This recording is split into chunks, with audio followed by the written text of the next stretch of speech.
win? No, I think both teams need to win, but I think that if you look at the league at the moment, you know, that from probably that, and this is no disrespect to Hartlepool, they won Saturday, but probably from Hartlepool up to about midway, the people going, we need to win a couple more games, we need to win. So if you play one of them, they're up for it, and from them, the middle of the table upwards, there's someone there saying, you know what, we could get in the playoffs if we can get a good run.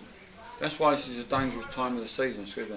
That's why this is a dangerous time of the season, because everybody at this particular moment, not so much with 5 or 6 to go, because some might think, well, we're never going to get in the playoffs, we're in that mid-table, we're never going to go down that mid-table.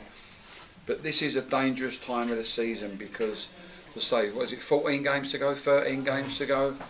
You know, teams are going, well, you know, we need to win 2 or 3 to get away from that bottom group, or we only need to win 2 or 3 on the trot to get into that top group. And it really is, this is a dangerous time of the season.